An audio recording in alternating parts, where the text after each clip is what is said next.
Do you think that Tara Carpenter from the Scream franchise could be revealed as a ghost face? That's the theory we're going to be getting into today.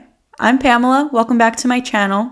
Full disclaimer, this theory video was filmed months ago before the news broke that Jenna Ortega quit Scream 7. I'm fully aware that she will not be returning in Scream 7, but I had this whole theory filmed that I was really excited to share with you guys, and I put it on the back burner for months now, knowing that she's not going to be in the next movie.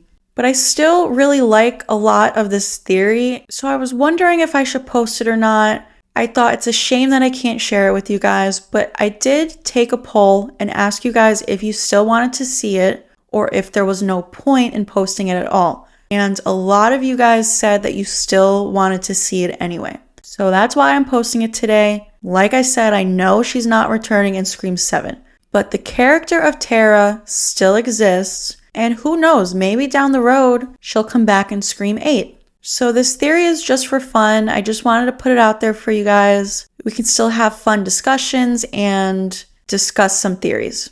Before we get into it, please don't forget to give this video a like, subscribe to the channel, and hit that notification bell. And you can also follow me over on TikTok, Twitter, and Instagram. Let's get into it. First of all, these new movies are mirroring the original movies as far as the killer reveals so far. In Scream 1 and Scream 5, it was the boyfriend, and in Scream 2 and Scream 6, it was the parent of the boyfriend. So why wouldn't Scream 7 mirror Scream 3 in that way, with the half-sibling? In Scream 3, Roman was Sidney's half-sibling, and we know that Tara and Sam are half-siblings. Now, you might say that this is too obvious if they do this, but I still think that it would be shocking, because we've gotten to know Tara, we've gotten to love Tara. She is a returning character that we thought was good. So if we find out 2 movies later that she's a Ghostface killer, it would be a huge betrayal not only to Sam and the other characters, but to us, the audience. So even though I'm expecting her to be a Ghostface killer, I'll still be shocked. You know, we didn't know Roman. We didn't grow to care about him. Sidney had never even met him before. So the reveal at the end was not that good in my opinion. Sidney didn't even know who he was. But Sam has known Tara her whole life, and they clearly love each other. So just imagine the betrayal that Sam would feel. I do believe that there are several clues that point towards Tara being a killer. First of all, Scream 6 emphasizes that Tara is not dealing with her trauma, in a healthy way at least. She's just getting drunk to deal with it when she should be going to therapy. Sam even says in the beginning that Tara's not dealing with it, and she's supposed to be seeing a counselor. Because you're not dealing with what happened to us. Have you even gone to see the counselor? And then at the end, Tara says she's gonna go to so much therapy. I promise you I'm gonna get so much therapy after this. In the final act of Scream 6, when Tara is killing Ethan, she has that evil little smirk, like she liked the way that it felt to kill him. And Scream 5 and Scream 6 wanted us to believe that Sam is going down a dark path to become a killer just like her father. I think that's just to throw us off because it's a little obvious, but I think it's going to end up being Tara. Now, if you're familiar with my channel, you know I believe Stu Macher is alive and is going to return in Scream 7 and be revealed to be leading a cult of ghost faces. This is where it's going to get a little bit crazy, but bear with me. I believe that Stu Macher is Tara's dad. I know that sounds crazy, but just hear me out. We know that Christina Carpenter, Sam and Tara's mom, lied to her husband for 13 years about who Sam's father is. We know that Sam's real father is Billy Loomis. We also know that Christina Carpenter is a drunk. Your mom's a drunk! And in Scream 5, in the opening scene, Ghostface reveals that Christina loves the Stab movies. Well, your mother loves that movie. And obviously the first Stab movie is about Billy Loomis, who she was in love with in high school. Sam even says to Tara in one of the hospital scenes that mom was dating dad in high school, but she was in love with some other guy, who was Billy. Mom was dating dad, but She was in love with this other guy. So I believe that Christina has a thing for the dark side. She had a thing for Billy Loomis, who was a serial killer. And if she loves the stab movies, I think that a part of her is like nostalgic for her past. And if Stu's alive, like I fully believe he is, I could see Christina hooking up with Stu and dating Stu. Now, like I said, I believe Stu is leading a cult of ghost faces. There are plenty of clues that point towards this, which I've talked about on my channel in the past. One of the clues being in the opening scene of Scream 5, when Ghostface is on the phone with Tara, he says, "I know your mom from Group," which obviously is meant to be like an Alcoholics Anonymous group, but I think this really means Stu's cult. A friend of hers from Group. Just tell her I'm from Group. Oh, she goes to a group. Hey, once you tell me what kind of group we're talking about, is it? She talks about me in group. She talks about it all the time in Group. I think that Christina has been helping Stu in hiding for all these years, because where is she? Christina's been gone for Scream 5 and Scream 6. Doesn't even come home when both her daughters are attacked. And look at this text that Tara sends Amber.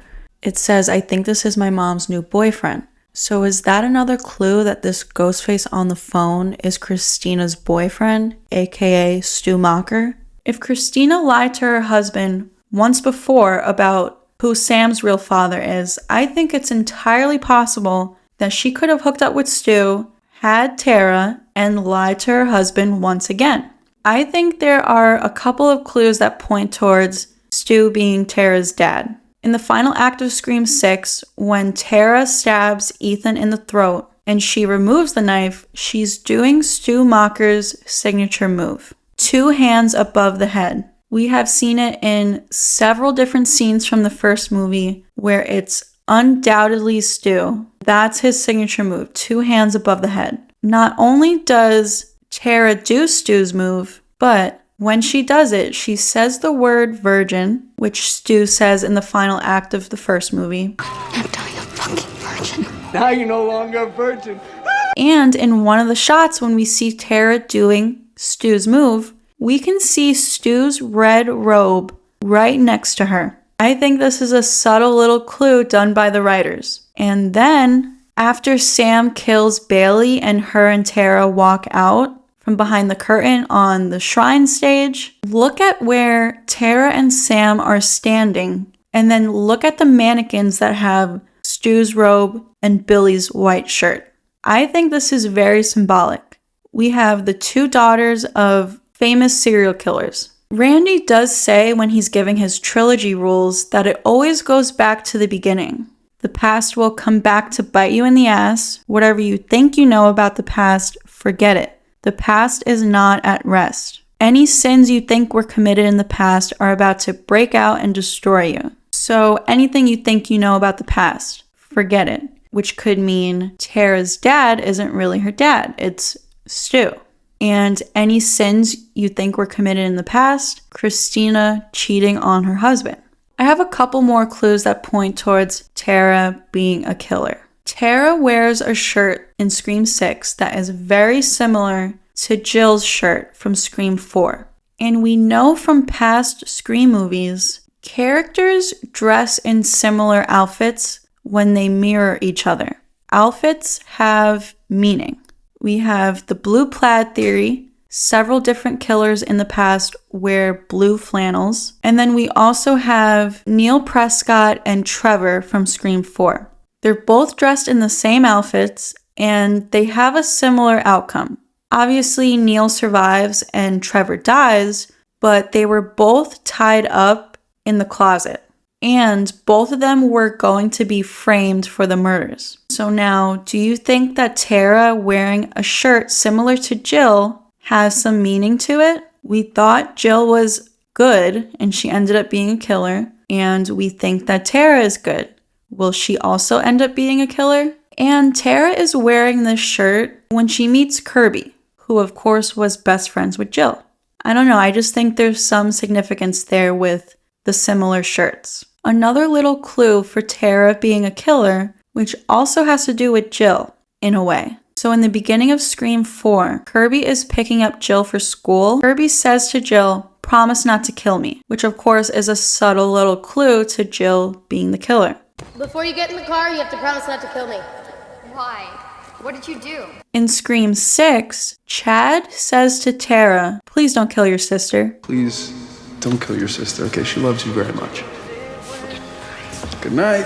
Which I think could be foreshadowing and something that won't hold meaning until we get the reveal in Scream 7, and then later on we go back and watch Scream 6 and hear Chad say that, say, "Oh shit, how did we miss that?" Another little clue for Tara being the killer, that little conversation that she has with Kirby in the shrine. I think Tara asks Kirby something like, "How did you move on after what happened to you?" And Kirby says to her, "I didn't want to be afraid of the monsters. I wanted the monsters to be afraid of me." I didn't want to spend the rest of my life being afraid of monsters. I wanted the monsters to be afraid of me. And Tara says, "I like that." This quote from Kirby reminds me a lot of the quote from The Dark Knight. You either die a hero or you live long enough to see yourself become the villain. So I don't know, is Tara gonna become the villain? Even Quinn says something that hints towards this. During Mindy's rules speech in Scream 6, Quinn says something like, "What if one of you guys snapped from the trauma?" What if the trauma you all went through caused one or more of you to snap? Yeah. Maybe Tara's gonna be the one to snap. Now, I mentioned earlier that Tara being the killer would mirror Roman since they're both half siblings of our main character. And in Scream 3, we see Roman's birthday happen.